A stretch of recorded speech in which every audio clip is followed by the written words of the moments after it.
Bagaimana menyelamatkan masa depan Indonesia? Saat ini bangsa Indonesia sedang berada dalam tikungan tajam yang sangat berbahaya, terperangkap di jurang kehancuran atau terhindar dari segala mara bahaya. Bukti nyata jurang kehancuran itu adalah persis di depan mata. Baru saja terjadi. Adalah Museum Kostrad. Dalam ruang kerja Pak Harto ada patung Pak Harto, Pak Sarwoedi, dan Pak Nasution yang menggambarkan saat kritis rencana penyelamatan negara dari pengkhianatan PKI sekaligus peran utama dari Panglima Angkatan Darat Kostrad dan Resimen Parakou yang kini disebut Kopassus. Kita lihat sedikit videonya.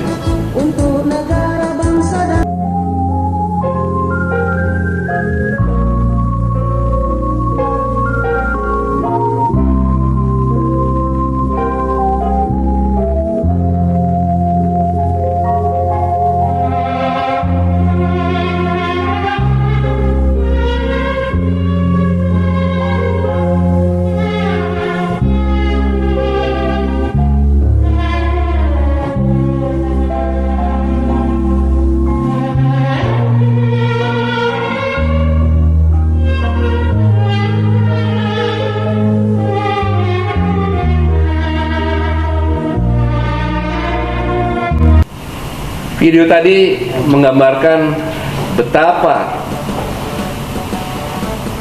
geodrama yang ada di Makostad. Di depan Makostad ada bangunan itu adalah kantor tempatnya Pak Harto dulu. Disitulah direncanakan bagaimana mengatasi pemberontakan G30 PKI, di mana Pak Harto sudah memberikan petunjuk kepada Pak Sarwoedi sebagai Komandan Resimen Parakou. Dan pada saat itu Pak Sarwoedi mengatakan dibantu oleh KKO untuk mengamankan TVRI dan RRI, sehingga Pak Sarwoedi bisa ke Lubang Buaya untuk mencari tempat dikuburnya jenazah pahlawan revolusi. Ini menunjukkan bahwa mau tidak mau kita harus mengakui dalam menghadapi pemberontakan G30 PKI, peran Kostrad, peran sosok Soeharto, peran Kopassus yang duduk Resimen Parakou dengan Sarwoedi, dan peran Jenderal Nasution, peran KKO jelas akan dihapuskan, dan patung itu sekarang tidak ada bersih. Ini berarti, saya ulangi, ini berarti sudah ada penyusupan di dalam tubuh TNI. Dalam kesempatan ini saya mengetuk jiwa patriotisme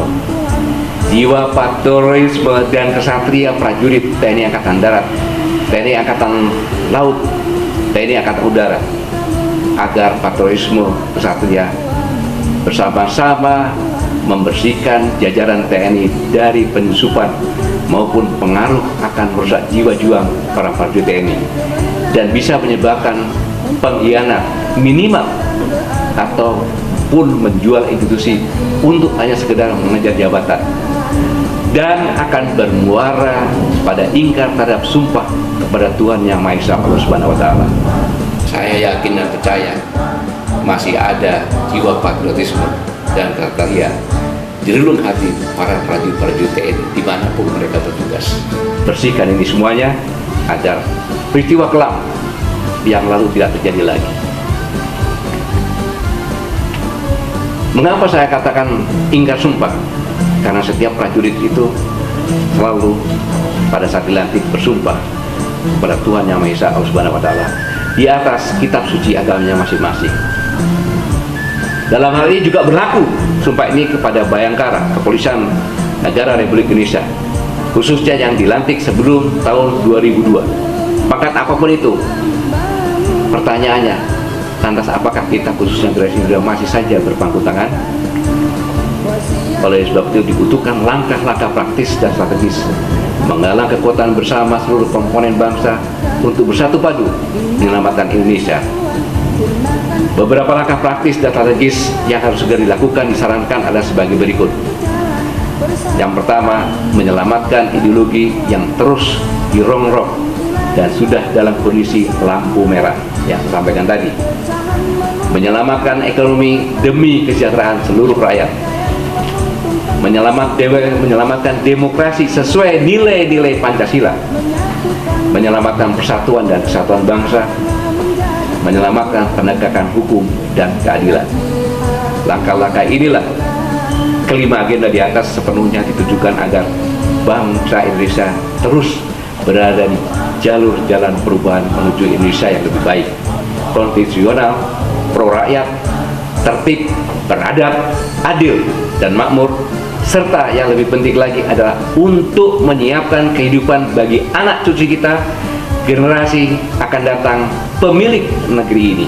Saya ulangi, serta yang lebih penting lagi adalah untuk menyiapkan kehidupan bagi anak cucu kita, generasi akan datang sebagai pemilik negeri ini.